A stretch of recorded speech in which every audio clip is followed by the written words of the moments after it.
This karting race was just insane. Probably one of the best I've ever seen, and I'm talking about the Mini Under 10 WSK Supermaster Series Round 3 final at Viterbo. And while the first few laps were not that exciting, to be honest, not too much action, the drivers were very strategic and following each other, but then towards the end it got very spicy. Laps were running out, and the last lap, was just crazy. So stick to the end of this video to see what happened. Lights out, we go! Drivers on the outside trying to get some positions on the inside.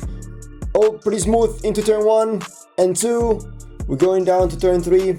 Very, very extraordinary the fact that nobody had the contact. Everybody defending the inside line going into turn 5. Same for 6, 7. Everything pretty smooth. The top 3 actually pick up a bit of a healthy gap from the rest of the field, which give them some thinking time and be strategic about that. Driver in P4 probably like 1 second right behind them. So now the driver in P1 and 2 and 3 have to collaborate, I would say, if they don't want the rest of the group to catch. You see driver in P4 defending massively from the driver behind, so that's gonna increase even more the gap from these two.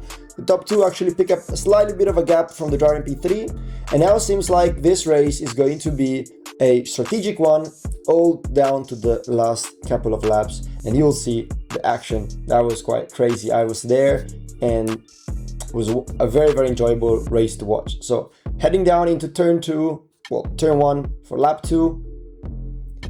The group is still very, very close to each other at the front. Still pretty massive gap till the drivers in P4, 5, 6, etc. These drivers now really have to just focus on putting their head down, collaborating, even though, racing is just an individual sport. It's not a collective team sport as it may be soccer or other sports like that.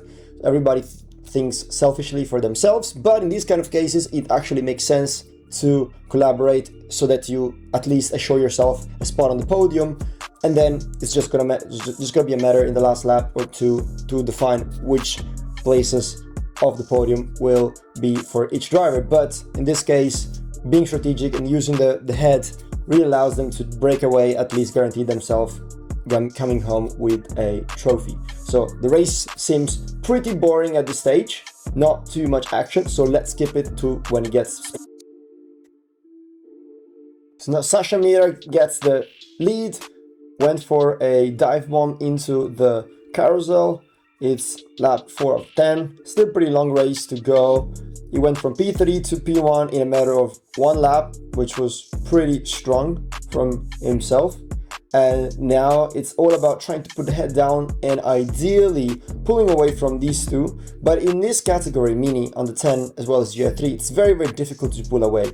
It requires absolute precision, flawless drive, putting the head down and just looking forward. Because if you just make a small mistake, they're going to catch back on you because the slipstream is just so effective. These engines have got only 11 horsepower. So if you do make a mistake, all the slipstream effect is massive, and they're gonna close up on you. And unless you're able to break away from your slipstream, they're going to still be able to be following you and just be on your rear bumper. So the real goal in 60 Mini, it's really to break away from the slipstream, and that requires the drivers behind to make a bit of fight, a bit of contacts, and that allows you to give you a healthy margin. But even then, you're not going to be perfectly set for winning a race, because if you then don't do a perfect job at the front, then they're going to still catch you up, and that's going to be, again, everything will have to be done from scratch. So let's get to when the action becomes. Driver in P3 actually tries to go for a move. He does so, and now there's a change of position. He is now the lead driver chasing the driver in P1, so it's now P2. The driver in P3 goes for a move. The driver in P2 actually resists, outbrakes himself, and actually has a little bit of a contact, comes back quite aggressively onto the track. They have contact. That allows the driver in the lead to actually pick up a bit of a gap, a very, very healthy gap that actually allows him to put the head down, not worry about them for at least a lap or two. But it's this kind of scenarios where the driver have to really put the head down and just try to drive his best. You can see the driver in P3 signal to driver in front, to actually go and collaborate to chase the driver in front, the driver in the lead. They don't want to fight, so that the only chance they've got to go and win the race is to not fight at all. And again, we're talking about this collaborative part of this sport where you, even though all want to go and race for yourself, you actually have to at some point use your brain and collaborate with other drivers, either with bumper drafting, you know, not overtaking each other back. And you can see the driver MP2 actually did a really good first sector and closed up massively that gap that he had to the driver in the lead. The driver in the lead has to be very good and not crack under pressure that he's receiving from the back, even though that's still you know, the slipstream is quite effective in this track, but it's not that effective as other tracks like Franciacorta or Sarno.